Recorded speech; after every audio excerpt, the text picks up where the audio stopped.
From JBS Studios in Greater New York, this is the JBS News Update with Teisha Bader.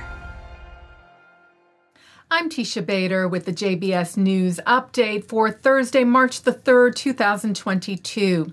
Israeli Prime Minister Naftali Bennett urged world leaders to come together and bring a peaceful resolution to the war in Ukraine. Speaking today at the Cybertech Global Tel Aviv 2022 conference, Bennett spoke of the horrors of war and of his own personal experience in, he said, 5 or 6 different conflicts as a soldier, a commander, and later on as a security cabinet member. We in Israel have had our fair share of wars, and I can tell you one big lesson. Wars are easy to start and very difficult to finish. Things are looking bad on the ground right now, but it's important to understand that if world leaders don't act quickly, it can get much worse.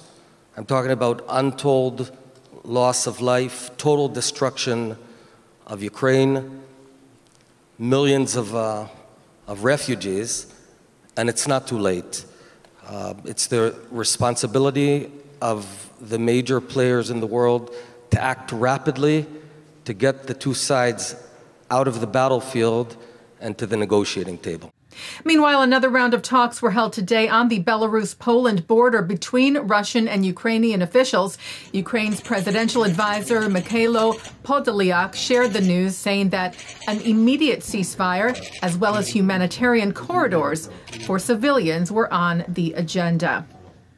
Israel's fully volunteer emergency medical service organization United Hatzalah sent a team of 40 medical personnel to help the people of Ukraine, specifically refugees at its border with Moldova. Just incredibly meaningful for all of us, and we're going to do our best.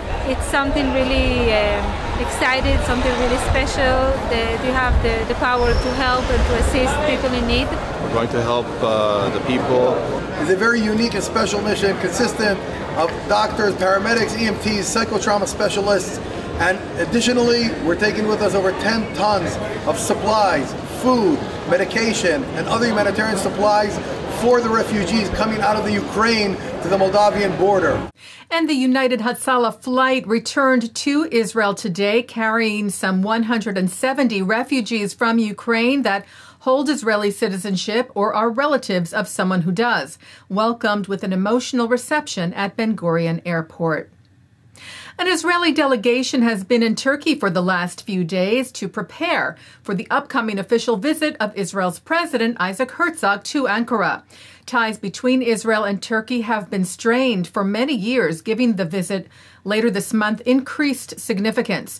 Herzog is fresh off a visit to Cyprus, where he met with and was welcomed in Nicosia by President Nikos Anastasiadis at a state ceremony.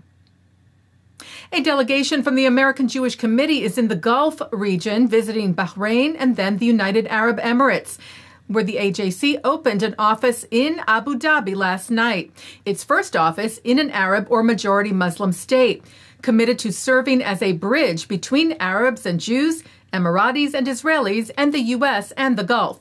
The delegation, led by CEO David Harris, shared photos and video today from the Dubai Expo, where the group visited the Ukraine pavilion to show its support, and the Israel pavilion, where Harris spoke of Russia's assault on Ukraine, saying that's one model for the world, it's one we reject.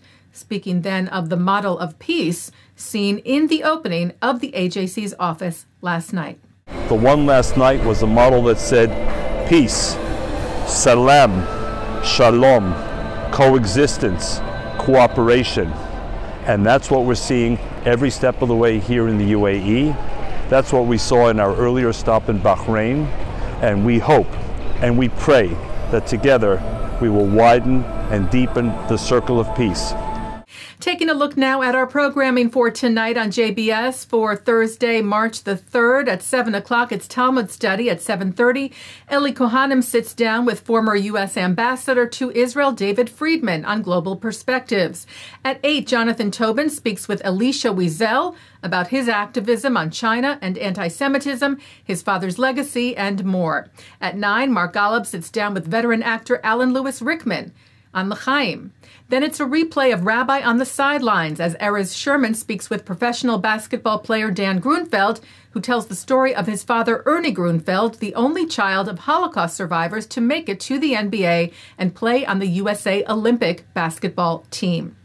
And coming up next, it's Good Week, Israel.